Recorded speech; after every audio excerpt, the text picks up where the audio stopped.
here has heard of a little genre called death metal? There's two big bands claim to have invented the death metal sound. You've got Possessed. It sort of has that early death metal sound. It's like very, very bassy, low-end heavy. The riffing style is there. But the vocals are still kind of thrashy, I guess. Whereas Death's first album, those vocals, like raspy and guttural as fuck. This is like not thrash. This is like a new thing. How can you not say that this isn't the first death metal album ever? So, back in those days, right, Death were not really a big band, but in recent years, they have just like fucking exploded. They've somehow contracted this enthusiastic following from what it seems to be a lot of like younger guys on the internet. Literally anything I talk about, people are like, why the fuck aren't you talking about Death? Where the fuck is Chuck on this list? Mr. Chuck Schuldiner, the head honcho, the main songwriter, guitarist, frontman. It's a solo project essentially, right? The band was very much a revolving door of different, basically session musicians. They only had 7 albums, and look how many people was in this band.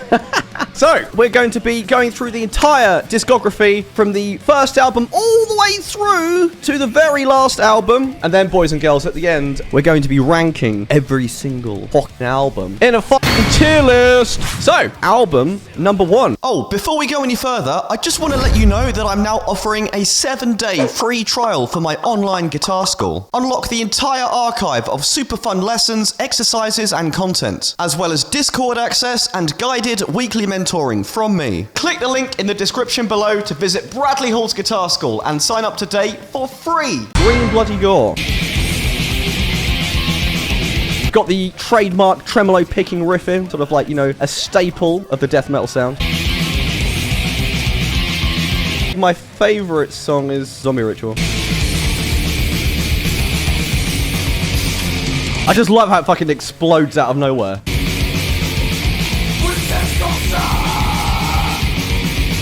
One of the cool things I liked, the bass is very, very present. To be honest, I don't mean to sound harsh, but like once you've heard one song on this album, like you've pretty much heard them all. It's very repetitive, it's very samey, but it's fun. Album number 2, Leprosy.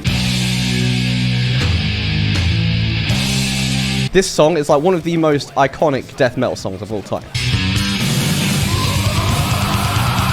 That fucking transition is so fucking sick. It's a combination of like the double kick and that riff and like the... I know a lot of people like his more later style with the more sort of like shrieky vocals, but I fucking love this era. It's for sure like a step up from Scream Bloody Gore. It's a lot more interesting musically. The vocal performance is way better. Album number 3, Spiritual Healing. That's cool. I do feel like this works a lot better though, the snare sound. I know, yeah, so far for me, like, this song is just, like, really monotone.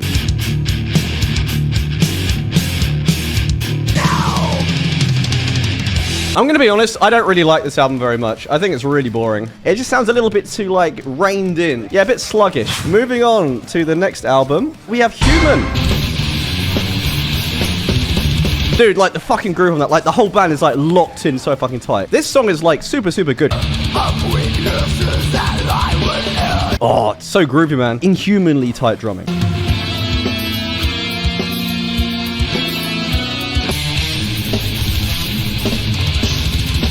It's pretty techy and very busy, but it still has that aggression. Has an amazing mix of the, you know, the heaviness and the musicianship. Mwah. Moving on, we have Individual Thought Pattern. Like, you definitely hear the bass on this one. You're going to hear the old... This album, in my opinion, has the best guitar solos out of any Death album. I just kind of wish that he had guitarists like this in, like, you know, all the other albums. I do feel like Andy LaRocque, like, really shows up Chuck Schuldiner on this album. Like, Andy LaRocque's guitar play, like, fucking wipes the floor with Chuck's. It's so much better. All right, Jealousy. Drop my fucking Snickers wrapper. I do like this album a lot. Only thing is, like, it's like the start of when the band just, like, gets a bit wanky. Human felt, like, really tight and locked in, but this album, it feels a lot more sort of, like, loose. It's a bit more sort of like, whoa. Right, moving on. Symbolic. So I guess we'll start with Crystal Mountain. That beat is like Gene Hoglan as fuck. He does lots of this sort of like...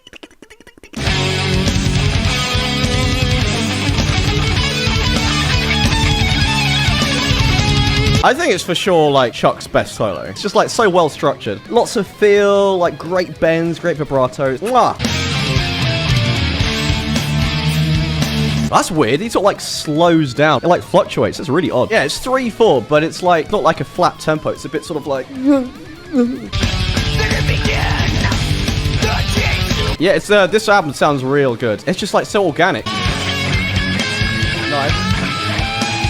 Does anyone else like get real big like Chris Poland vibes off this guy's playing? So now we move on to the band's final album, The Sound of Perseverance. All right, and I know this is like a mega fan favorite. So this is the album where I think Death really went full prog tech, whatever the fuck you want to call it. A lot of tempo changes, odd time signatures, key changes, there's all sorts of crazy shit. It's definitely like the most well produced of their albums. It like they sort of lost that organic feel that the earlier albums had.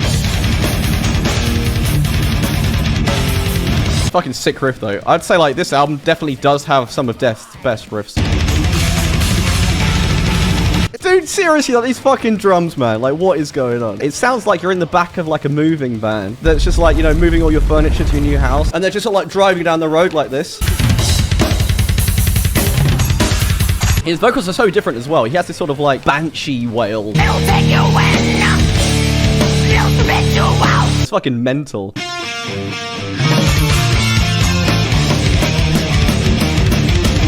Those riffs do not work at all next to each other. It's so frustrating. You're like, it's so fucking good from this point onwards, but like, there's like two different songs. I always meme about this change. It's so fucking funny.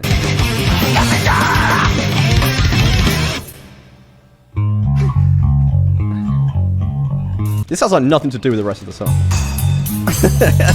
So I really believe there is like a really, really fucking sick, coherent album within this album. If you just like rearrange the songs in a different order. There are lots of things that I really, really fucking love about this album. But dude, like the songwriting is like a complete fucking mess on some songs. It's all over the place. But of course, we've got the Painkiller cover with the most fucking insane vocals ever. Alright, I do believe it be tier list time. This is probably going to be the hardest, most contentious tier list yet. And the fans do not take kindly certain opinions on certain albums. We're going to be fucking zen and objective and open-minded. Alright, so let's do this. Let's start this off. Scream Bloody Gore, the first death metal album of all time. So I think that actually has to give it some merit, right? It sounds big and heavy and evil and dark, right? Only thing is, it's like very, very repetitive. All the songs kind of sound the same. It's just like, it's solid. If it wasn't like the first death metal album ever, I'd probably give it like a D. But I think that pushes it up to a C, right? So, Leprosy. The band took the sound that they created and refined it. This is the real sort of like the first, I guess, like real death album, right? That has that signature death sound. Vocals are fucking sick. It sounds like super fucking heavy still, but has that sort of like, you know, cool techiness starting to creep in a little bit. I think it's like a low A, Leprosy. Moving on, Spiritual Healing. I don't think it's a very good album. It just like, doesn't have any balls. The album sounds too dry, not aggressive enough. I think it's a D. So Human, fucking easy S tier, right? If you disagree with Human being an S tier, I'm going to revoke your Metalhead card. Probably the most influential album in the whole sort of like tech death metal sphere. Individual Thought Patterns. Where are we putting this one? This album like grew on me a lot, and I think that's a good sign. I'm going to put it below Human, but only because Human is a lot more influential. All right. Symbolic. All right, these last two are going to be very, very contentious. It's not as catchy and memorable, but like you guys said, it has a lot of atmosphere. Some great performances, like the solos were fucking sick on this one. All right, there's definitely more S's in chat than A's. The people have spoken. Sound of Perseverance. Where is this going? It's objectively true that the songwriting is really, really jank on this album. There are some very, very sick moments. The vocals are cool. The performances are really, really good across the board. But these songs are fucking all over the place, man. It's very inconsistent. I think it's a high A above Leprosy. This is a very fair, generous list. We're going to lock this in, guys. This is it. The definitive death tier album ranking. That wasn't as painful as I thought it would be. I was dreading this one because I thought there would be like so many fucking Chuck Dick riders in chat that would like come after me for like even the smallest bit of negativity. I think we did a fucking good job. I'm proud of us. Poopy poopy bum bum. Poopy poopy poopy poopy poop. All right, mate. Do that. Do that. Do that. Nice one.